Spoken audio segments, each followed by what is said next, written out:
धनंजय सिंह गए जेल, क्या पत्नी लड़ेगी चुनाव? समाजवादी पार्टी अभी से साधने लगी संपर्क।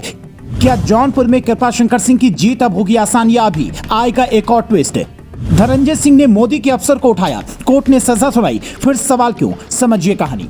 धनंजय सिंह जौनपुर से निर्दलीय चुनाव लड़ना चाहते थे, इसलिए उन्हें जेल भेज दिया गया। ये दावा सोशल मीडिया पर खूब किया जा रहा है। ऐसे में हमने इस दावे में कितना दम है ये समझने की कोशिश की तो कई बड़ी बातें निकलकर सामने आई, जो बताएं। उससे पहले सुनिए धनंजय सिंह ने मोदी के किस अफसर को उठाया था कि उन्हें जेल जाना पड़ा। पूरा मामला साल 2020 का है। मुजफ्फरनगर के रहने वाले एक प्रोजेक्ट मैनेजर अभिनव सिंघल ने लाइन बाजार थाने में 10 मई 2020 को एक शिकायत दर्ज करवाई, जिसमें लिखा था कि संतोष विक्रम ने 2 साथियों के साथ मिलकर मुझे उठाया और धनंजय सिंह के आवास ले गए। वहीं धनंजय सिंह ने मेरे ऊपर दबाव बनाया कि कम गुणवत्ता वाली सामग्री का इस्तेमाल किया जाए। इनकार करने पर रंगदारी मांगी। अपर सत्र न्यायाधीश शरद त्रिपाठी ने इस मामले में धनंजय सिंह और संतोष विक्रम को जेल भेजने का आदेश दिया। अब चूंकि नमामि गंगे मोदी की महत्वाकांक्षी योजना थी, इसलिए मामले को तूल मिलना तय था। पर इसी के साथ तूल इस बात को भी दिया जा रहा है कि अगर जेल ही भेजना था तो पहले क्यों नहीं? धनंजय सिंह के समर्थक तो 2 मार्च वाला उनका पोस्टर दिखाकर ये दावा कर रहे हैं कि उनके जेल जाने की वजह यही है। ये पोस्टर बीजेपी की पहले लिस्ट जारी होने की कुछ ही घंटे बाद धनंजय सिंह ने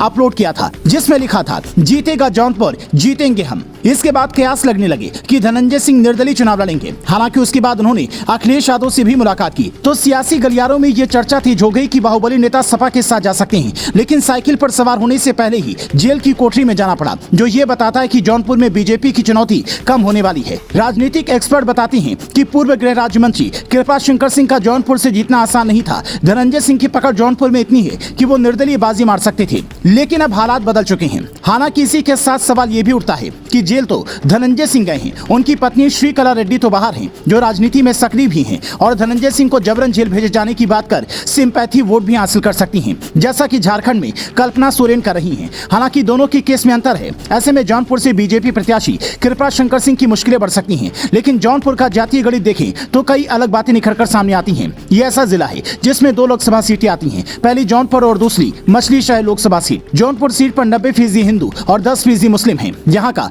ठाकुर वोट बैंक बड़ा रोल अदा करता है, लेकिन राजपूत समाज के नेता होने के बावजूद धनंजय सिंह को 2022 विधानसभा चुनाव में हार मिली थी। जौनपुर की मरहनी सीट से उन्हें हार का सामना करना पड़ा था। साल 2011 के बाद से वो सुनहरे दिन के इंतजार में हैं। साल 2011 में मायावती ने इन्हें पार्टी से निकाल दिया था। इसके बाद 2014, 2017 और 2022 में चुनाव लड़े पर हार मिली। फिलहाल जेडीयू के राष्ट्रीय महासचिव हैं। यानी जो नीतीश बिहार में बाहुबली नेताओं से दूरी की बात करते थे, उन्होंने यूपी में जेडीयू को मजबूत करने का जिम्मा एक बाहुबली नेता को दे रखा है, जिनके समर्थक ट्विटर पर यह कैंपेन चला रहे हैं कि बीजेपी ने धनंजय सिंह जैसे क्षत्रिय नेता का सम्मान नहीं किया, इसीलिए अगले चुनाव में सबक सिखाएंगे। ऐसे में देखने वाली बात यह होगी कि जौनपुर की जनता कृपाशंकर सिंह पर कृपा बरसाती है या नहीं। 2019 के लोकसभा चुनाव में ये सीट सपा ने जीती थी।